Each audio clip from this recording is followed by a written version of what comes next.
It is the 7th week of term, and in this class, if you have kept up, you have read 9 novels in 7 weeks. Whew. So if you kept up, I want you right now to pat yourself on the back. Oh, I don't see a lot of patting. Okay, if you just missed one novel, yeah.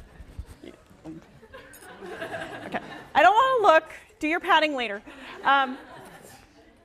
Let me say that you have broken the back of the course, not to use too violent a metaphor. It's the 7th week. We have 6 weeks left. In those 6 weeks, we have 5, count them, 5 novels. That's it. And one of them, you get to choose.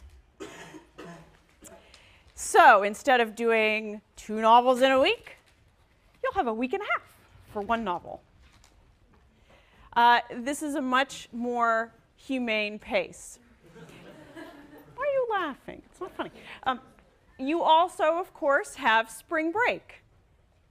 If you use spring break wisely, read in a somewhat leisurely way at Myrtle Beach as you're relaxing on the beach. Blood Meridian, excellent beach novel. You'll be in great shape. You'll be riding high through the rest of the term. Easy peasy. Okay. Why did I do that to you these last 3 weeks? Why did I do that?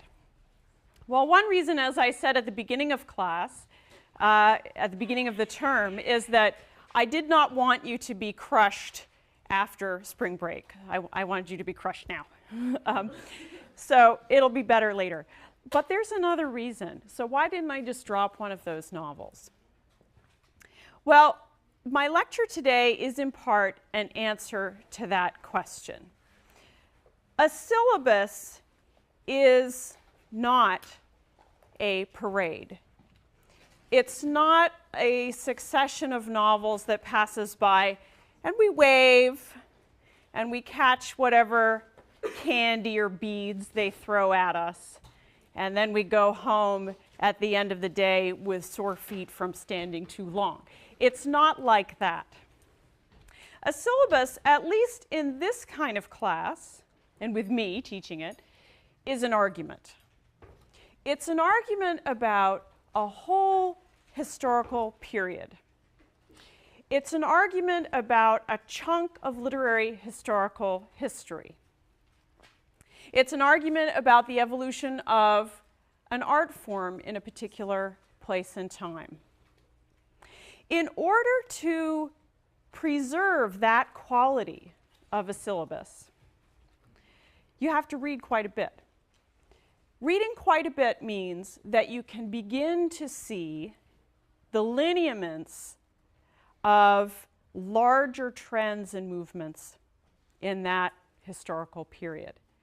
It allows you to amass enough evidence to build an intellectual understanding of what's going on in this period. If I had dropped a novel, there are certain kinds of arguments I would not have been able to make. And the argument that I'm going to make for you today would not be as compelling as I hope it will be. So as in the Franny and Zoe lecture, I tried to demonstrate for you in a very self-conscious way how literary scholars make local arguments that take into account an entire novel, its major features, and use the evidence of detail at the level of text to support those kinds of claims. Today, I'm going to make a much broader argument of the kind that literary scholars are often interested in making. I'm going to make an argument about a major trend in this period. And to do that, I will use evidence, and I'm going to call on you to help me put together the evidence for broader claims that cross novels. An argument of this kind has a different quality from those more local arguments about individual novels that I've made each week. It's different in the sense that I want, and most literary scholars want, such arguments not to be totally counterintuitive in the way that you can sometimes take pleasure in making a reading of a local novel counterintuitive. For the big arguments, you want to be able to account for what is obvious about the period, but perhaps has not been justified as an analysis of the period. So you want a sense of inevitability, that this argument you're making explains all kinds of things that people have always noticed about that period. In the same way that when I lectured on Franny and Zoe, I asked you what was obvious to you about the novel, and then my argument went around and spoke back to those things at different points. So this general argument aims to speak to those obvious parts, but it speaks more strongly to those obvious perceptions. And so I'm launching into a different kind of argument. What I want to talk to you about today is a particular narrative form and convention, and I'm calling it the identity plot. Certainly, I am not the first scholar to think about identity as a form of narrative in this period. And it's precisely because I am not the first that I can give it this sort of name. There's so much work that's been done excavating how identity works in the novel in this period, that it has become something we know a lot about. What hasn't been said before is that it has this particular name. And I use this name because for me, the identity plot, which I will explain in a few moments, fulfills much the same function in fiction of this period as the marriage plot did for the Victorian novel. So any of you who have taken the Victorian novel class, Professor Yezel's course, or have studied or just read a lot of Jane Austen novels, Dickens novels, and so on, you will know what the marriage plot is. The marriage plot is that engine of storytelling that makes novels hang on a structure of a couple and the question of whether they will get together or not. Now, there are all kinds of stages in that development, the development of that narrative. Are the couples from the same social class? Are they from geographically contiguous places? Do they have personalities that match? Do their parents agree? Are they related to each other secretly? Always a problem.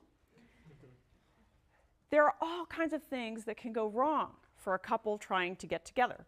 And the Victorian novel was very good at generating narrative from all those kinds of complications. Then there are different kinds of outcomes that you can have in the novel governed by the marriage plot. One is the comedy. That's when you get married at the end. The couple gets married. Then there's the tragedy. They don't. And they should have. And we all know it. So Pride and Prejudice would be an example of the former kind. Anna Karenina, perhaps an example of the latter kind. Even though that's a novel really about adultery, it totally depends on the conventions of the marriage plot. The identity plot works in much the same way. So what is the identity plot? I am going to give you an unusual sight in my class now, and that is PowerPoint. I think I'm sort of surprised and delighted by this myself. So we'll see how it works. So if you're taking notes, which I encourage you to do, you will find there are bolded words that you can copy down. The identity plot, narrative form in post-1945 fiction. Isn't that snazzy? Okay, whoops. I've already made my first technological mistake. There we go. 6 elements of the identity plot. Make sure you capitalize identity and plot, please. And also give me credit in the footnote of your notes for that phrase. The narrative of the identity plot novel revolves around the question of how to define and understand a character's identity. Big surprise there. And number 2, the character needs to be a member of a minority within a larger society.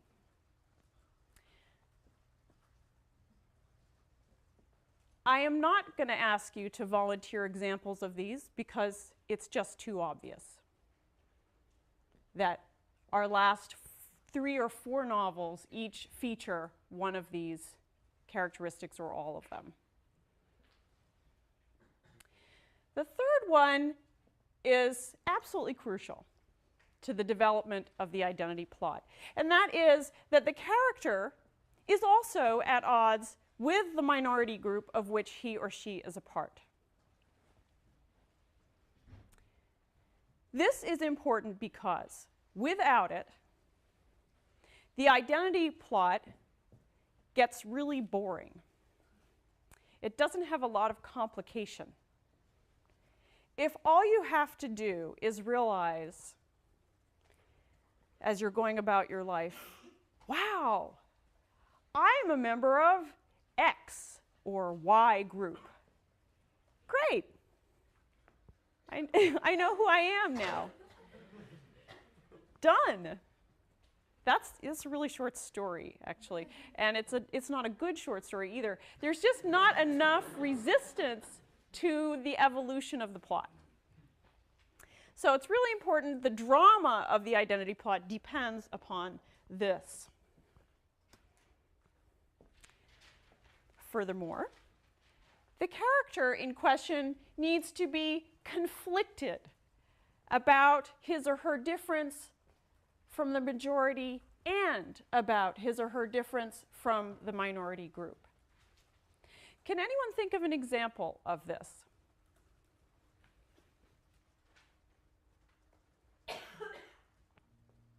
Anyone think of an example? Yes, Eli. Kingston is conflicted about her kind of heritage, limits of women in Chinese culture, but also kind of latches onto it in the form of the lore of the woman warrior. Absolutely, yeah. So, in case you didn't hear Eli, Woman Warrior is a great example of this. Maxine, that's what I'll call her when I'm talking about the character, Maxine Hong Kingston. Maxine feels alienated from Chinese culture because of the misogyny she perceives in that culture. But she also turns to Chinese culture as a way to identify herself and to give her a positive self-image, as in that story of the woman warrior, which I actually didn't ask you to read, but there are other examples in the stories that I did ask you to read, chapters that I did ask you to read, to give her that sense of grounding as a person. Other examples.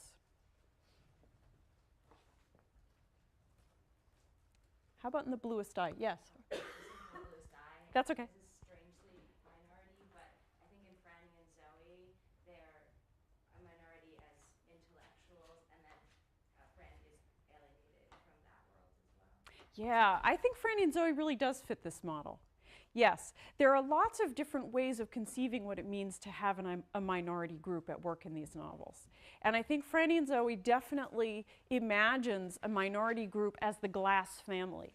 They're big enough to be a group. There are lots of children, so you get that sense that they're a clan.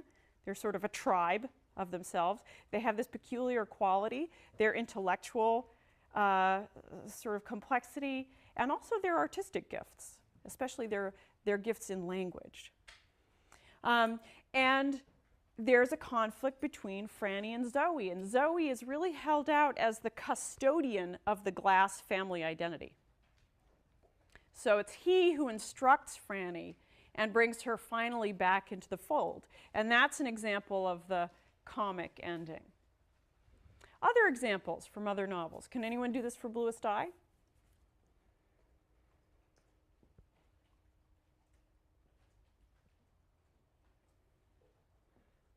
How might Piccola be an example of this? Okay, let me do it. Piccola goes up to the whore's apartment and finds there a kind of love and acceptance from those women. that does not judge her for her ugliness, that surrounds her with a rich verbal culture as well as a culture of affection. It is a group that has seceded from the black community itself, but still maintains a certain tie. Remember the prostitute's admiration for the good Christian woman? That ties them to the prevailing norms of the black community. So Pecola finds an ideal black community within that small apartment. But she is alienated from that positive black self-image that she sees in those women by her desire to identify with white beauty, to have blue eyes. And so that's how she would embody this. Frida is also an example of this, Frida and Claudia. So actually, if we take the example of Claudia, Claudia wants to be like, remember the girl they call meringue pie, the light-skinned girl? She wants to be like her, but at the same time she recognizes a certain insipid quality to this girl. She doesn't have the kind of strength that Claudia and Frida, with the addition of Pecola, have as a little group that doesn't pass judgment on their own blackness. So that's, again, between Claudia, Frida, and Pecola, there's another small idealized black community. But Claudia is somewhat conflicted both about her membership in that little group and her difference from the influx of white blood into that community and white aesthetic into that community. So she echoes in a less dramatic way the same kinds of conflicts that you see in Pecola. The fourth quality of the identity plot is that authenticity and origin are always at stake in the character's quest for personal identity, even when those things are absent. So in The Woman Warrior, we have an excellent example of this. In the beginning of the last chapter that I asked you to read, after she tells the whole story of Moon Orchid and Brave Orchid going to find Moon Orchid's Chinese husband and confronting him with Moon Orchid's status as the first wife.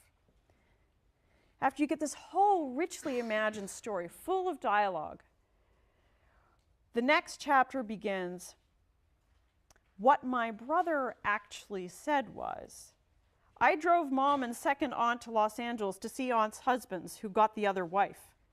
Did she hit him? What did she say? What did he say?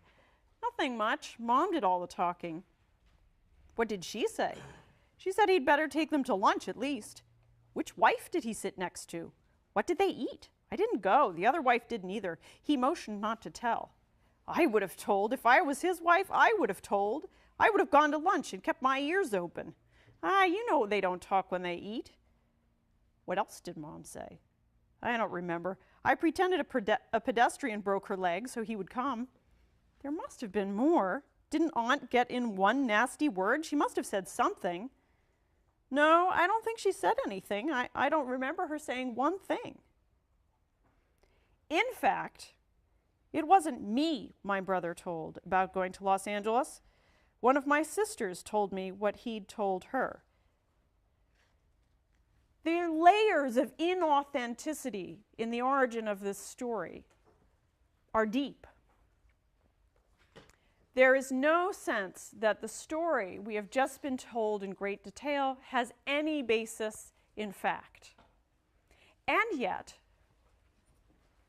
this is a book that is patently autobiographical. It plays up the inauthenticity and the unreliability of this voice. We know that we cannot trust the details of what is given to us. And yet, the narrative tries to seduce us with them, tries to persuade us by their very dramatic quality and their detail, and by the way these stories embody the voices of their characters, that these are real stories. So the voice in Kingston that purports to be a source of identity formation, she's going to write herself into being, is an inauthentic voice. Now, there was a controversy about Maxine Hung Kingston. Actually, it's been going on for many decades. It goes on today. There's a scholar of Chinese American literature named Frank Chin. He's also a novelist himself. He has accused Kingston and a few other writers in the starkest terms of being fakes and of being against Chinese culture and of being puppets of white culture. Kingston's use of Chinese literature has come under particular attack from Chin. And this happened in one of its incarnations, or one of its iterations of this feud between the two. It actually happened at a conference, face-to-face. And I know you must think that academic conferences are always a thrill a minute. It's not really usual that they are, but I guess in this case it was. So Frank Chin, I guess, shouted her off the stage. I don't know all the details, but it was very exciting, I'm sure. Nevertheless, the argument is serious. It's an argument about authenticity. The authenticity, the authenticity of Kingston's use of Chinese literature. So imagine someone saying to John Barth, wait a minute, you changed the story of the Odyssey. You're a fake. That's essentially what Frank Chin says to Maxine Hung Kingston. It has a kind of traction to a certain audience because the purity of an origin of that kind matters if you think that that's where authenticity of an identity resides. So if it's a cultural identity at stake, the authenticity seems to matter in a different way. Now, Barth can give us a different kind of example of this. Authenticity. Is Menelaus's voice in the Menelaid really his own? Is there some being left over that's apart from that voice? He says, my voice diddles on. Well, who's the my? Is he just reducible to that voice? Is he Proteus? Is Proteus him? Has his identity been lost in his wrestling with that changing God? The question of authenticity haunts Menelaus. It haunts Ambrose when he is in the throes of passion and he feels alienated from himself. This is passion. I am experiencing it. That's a kind of inauthenticity. He can't be grounded in the origin of identity that we think of as the body. So a lot of these novels make a problem out of authenticity.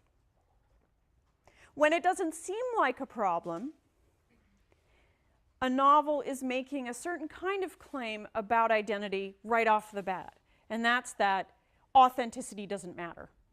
But in the context of the identity plot, you know that it's on the radar screen, even if it isn't something that is in the novel itself. It's there by its negative.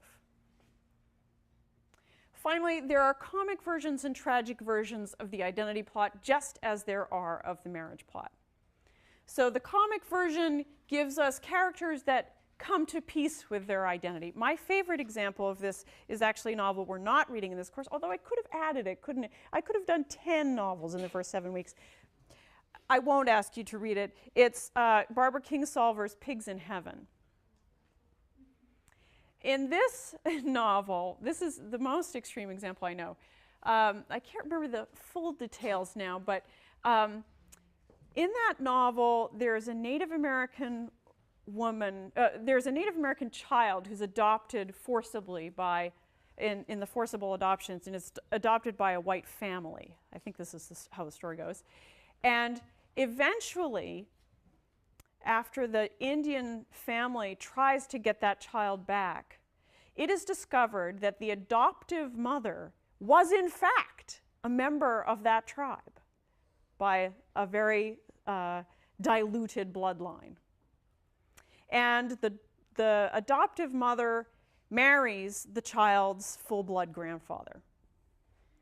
Perfect, perfect comic ending for an identity plot novel.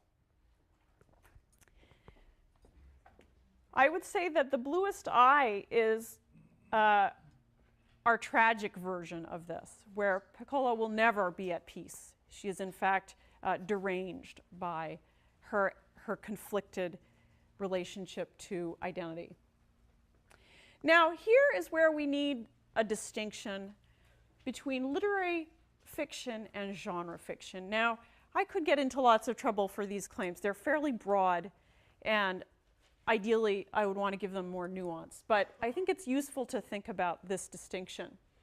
Incarnations of these kinds of narrative conventions that we think of as literary use those structures of narrative as something to play off of, or something to inhabit while they do a whole bunch of other things. Think of the ways that Humbert and Nabokov use the conventions of romantic language to make us believe that Humbert really loves Lolita.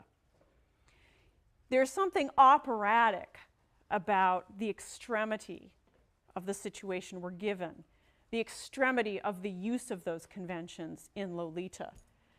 Well, in this case, some of our identity plot novels use that plot to say something about language, about literary history, about tradition. Some of them simply give us aesthetic pleasure, like the pleasure that we can get from watching Barth use words, make them funny, be clever with them. So they may deliver an artistic satisfaction that has nothing to do with the identity plot itself. Then there are incarnations of it that don't reflect on any of those aesthetic issues, don't reflect on the history of the literary tradition, don't engage questions about language, that deliver instead conventional, predictable satisfactions of the genre. And these we would call genre fiction. And if you recall, Nabokov talks a little bit about pornography as genre fiction that gives you that predictable, mechanical frisson of pleasure at the predictable place. And he describes Lolita as rejecting the convention of pornography. You can think about his description as applying also to the identity plot, that sometimes it functions, and I think the Kingsolver novel really is a good example of this, where there are predictable pleasures of the child being enveloped by a loving family after all the complications of her identity. Finally, it can all be resolved. Or there's a kind of pleasure in that feeling that it could never be resolved, that tragic feeling. So there's genre fiction that can end that way too. So other examples of genre fiction, of course, the detective novel is another. My argument today is not to say that this is the only convention that our novels are working with. The detective genre is present in Crying of Lot 49. That's something that you can think about productively when you think about Oedipa's search for knowledge and clues. There's a way that Pynchon is playing off that convention as well. To make the distinction is not to reject one for the other.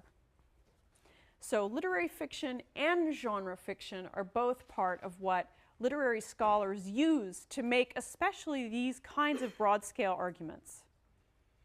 So it's not really enough, if you want to argue about a whole period of literary history, to only skim off the very most literary works.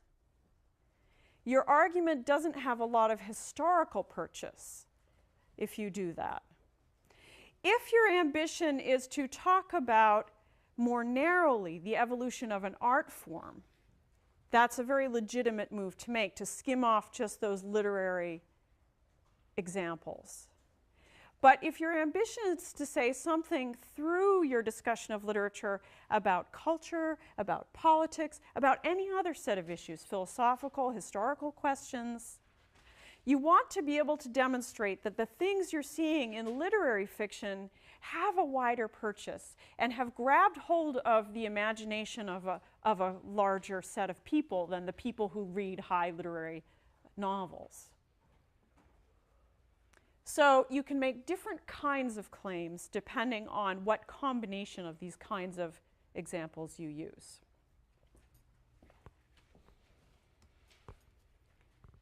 The identity plot obviously has infinite variations.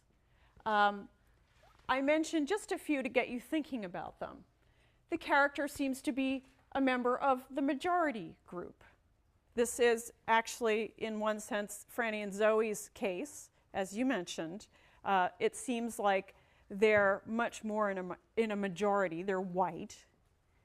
They are from an upper class section of New York.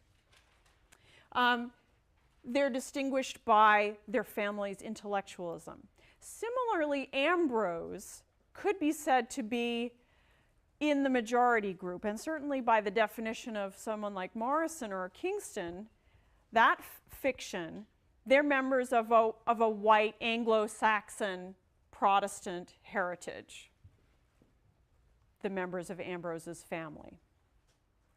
But if you recall, in Ambrose His Mark, the family is eccentric. They too are marked by their difference from the churches in town, the independence of their thinking, the skill with which they carve. They have artistic skills. The character does not seem to be conflicted about his membership in the minority group. This can happen. Where do you get the drama then? Well, sometimes you get the drama from the efforts of the majority group against that piece. Will that person betray their group or not? So that's where the narrative tension can come if you see this variation. The character resists the whole idea of having an identity that's stable. You might think of Kingston as an example of this, although I think you can argue it both ways. Certainly, she's not going to think you can have an identity that stays still. All those self-revisions that even just from that little passage that I read about where her story comes from, that's a suggestion that she's committed to an identity that's changeable. As this period moves on towards the end of the 20th century, that variation is much more common. It gets more and more common. The critique of identity in theory, in the world of literary theory, think of the work of Judith Butler, for example, in the late 80s and stretching into the present, very influential on undermining the idea that you could have a stable identity at all. And that's where that term essentialism, identity essentialism, comes from. That's a very negative idea by now, by this point. But in the 1970s, and I would argue that in Morrison's work, you see still a commitment to the idea that you can really be, in a peaceful way, African American, and that that's a stable, grounded identity, or even that you can be white as a stable, grounded identity. So I think some writers earlier in the period persist in that idea, even while most have gone to the sense that identity is not stable. There may be multiple characters whose identities are at stake in a novel. And some subplots might end up as tragedy, some as comedy. You can have a variation with fiction based on fact. We've seen that both in Richard Wright and now in Kingston. It raises the stakes of the fiction, and it suggests its purchase on the real to write a fiction that is sort of autobiography, based partly in fact or mostly in fact. It suggests that what's going on in the fiction is actually very close to what we live. And that's a kind of claim for fiction in and of itself. And this is an example. This last one, identity is not based on race or ethnicity. When we think about identity, we usually think of race or ethnicity. But sometimes minority status is going to be claimed, or identity is going to be claimed on religious or philosophical grounds, or just on the grounds of personality difference. Someone who's strange. Salinger is sort of fond of this. Catcher in the Rye is an example, I think, of this, where Holden Caulfield is at odds with his world because he just sees things really differently.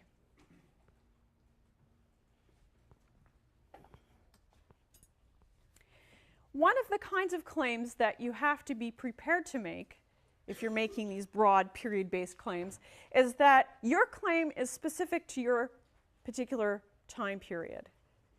Now, you have to define your time period. I'm dealing with post-World War II American literature, somewhat arbitrary cutoff for some scholars. I think there are reasons to think that there is a real cutoff, having to do mostly with the changes in the American cultural mass market in the years after World War II. There are identity plots all over in the history of literature. So the plot of mistaken identity is a staple of Renaissance comedy. Think of Midsummer Night's Dream, for example.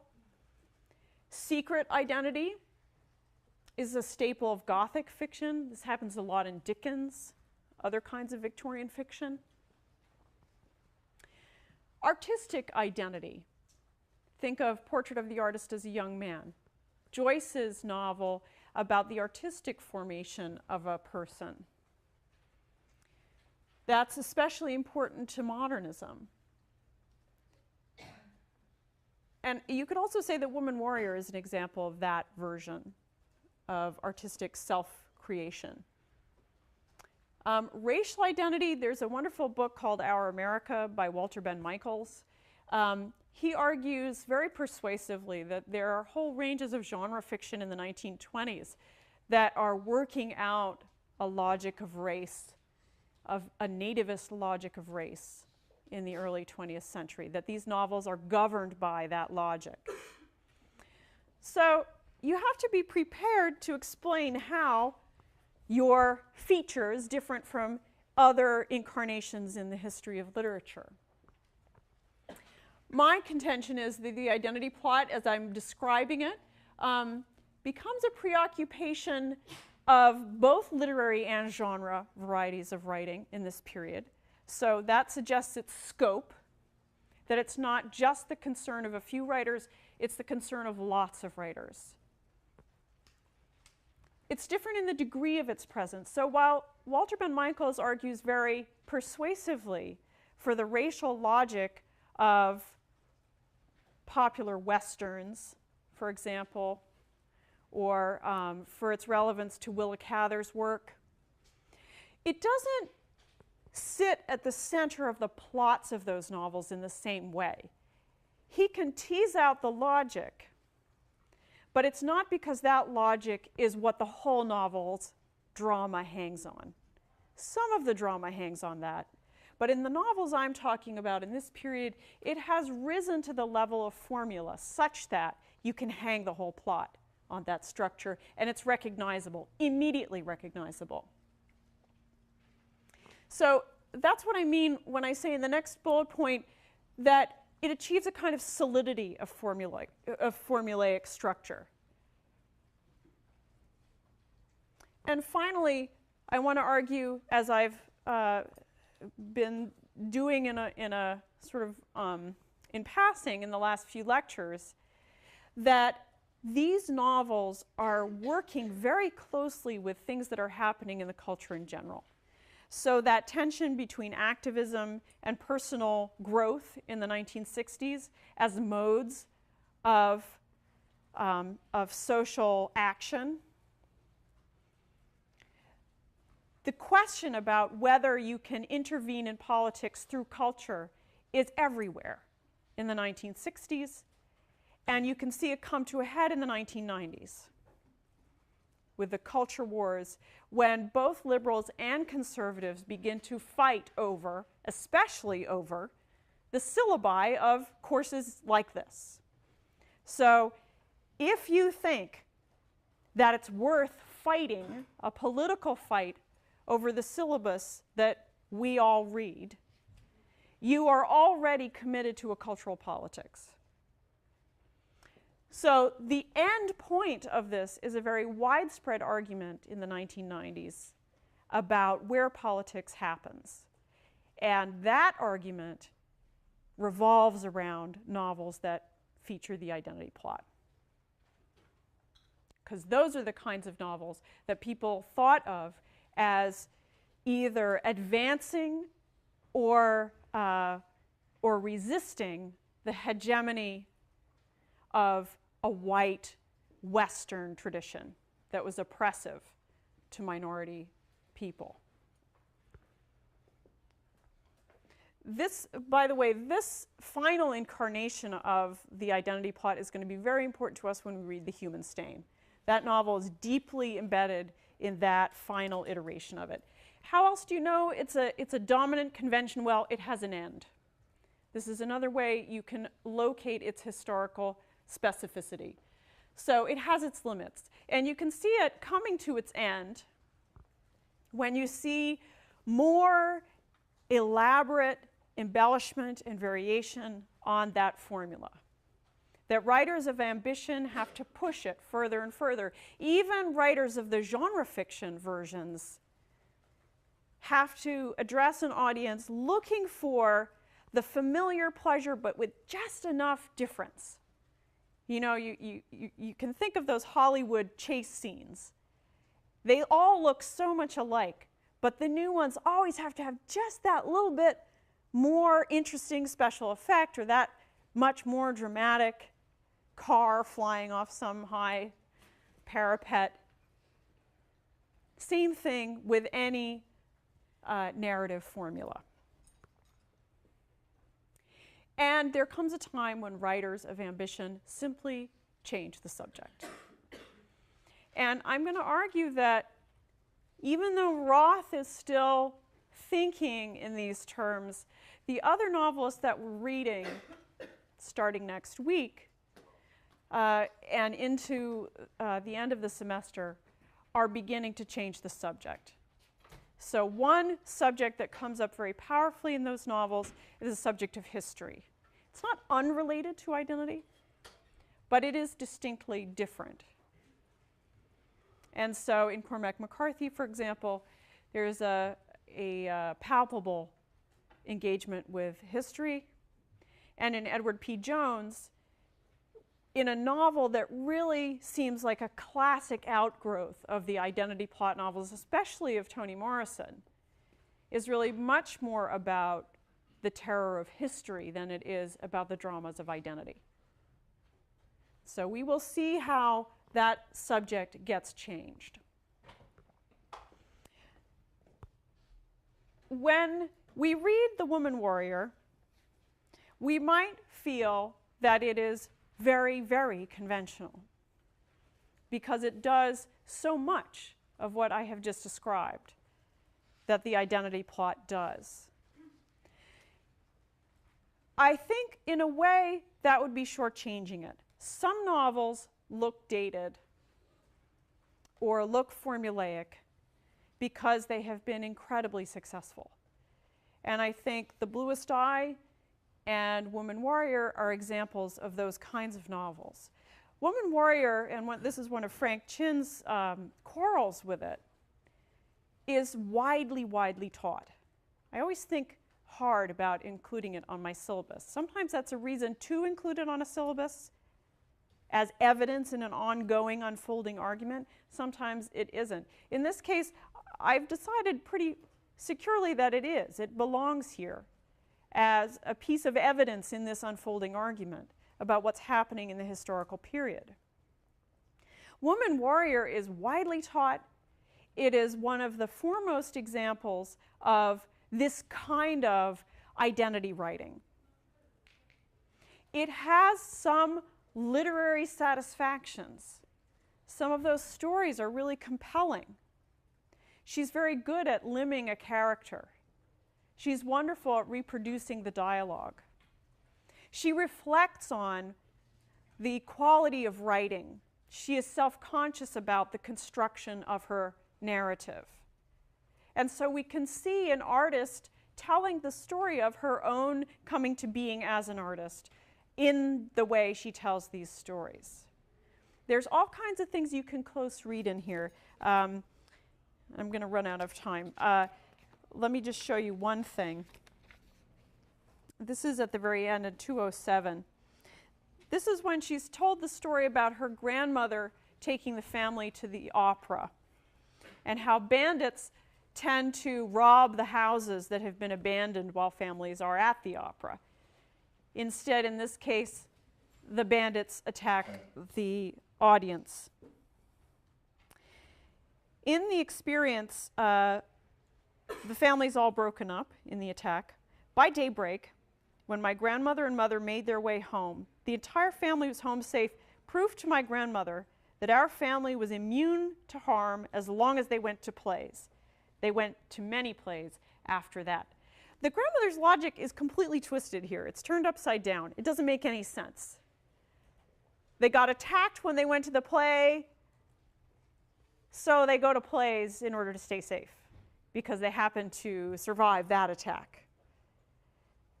The reason why we're given that logic is that this book is full of stories about insanity. And remember from the story about Moon Orchid, insanity in this story is defined as telling one story over and over again, insisting on the same story. She becomes paranoid, essentially a paranoid schizophrenic.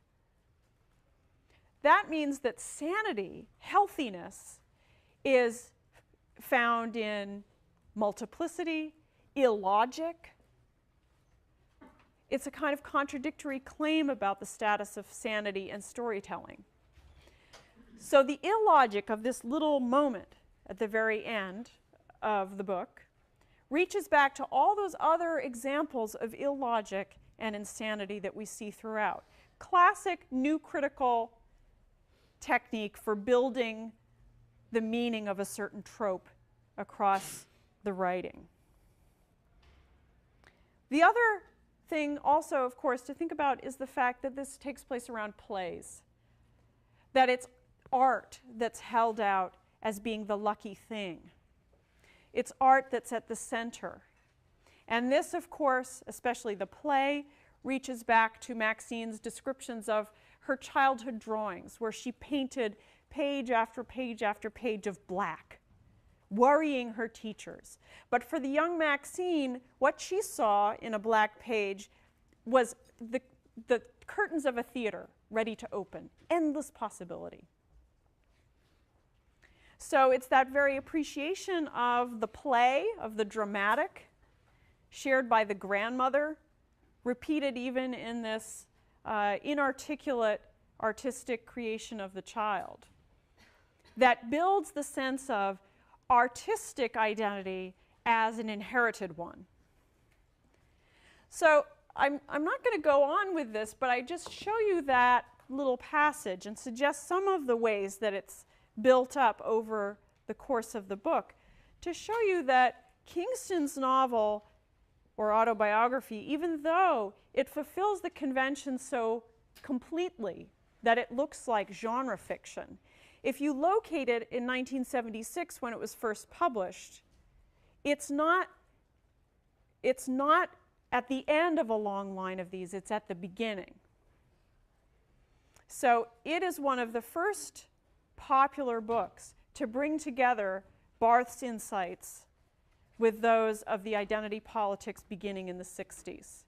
So Morrison and Kingston both are some of the first to take modernist self-consciousness about writing and combine it with this interest in identity. So that's why I think it sort of doesn't do her justice to see this as genre fiction as too predictable, because it was one of the early versions of it. So next week, we're going to start reading Housekeeping. Just hold on one sec.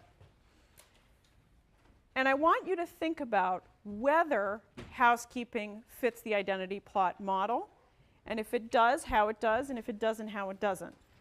That identity plot model was very influential in its early reception, so I want you to think about how that worked. Thank you.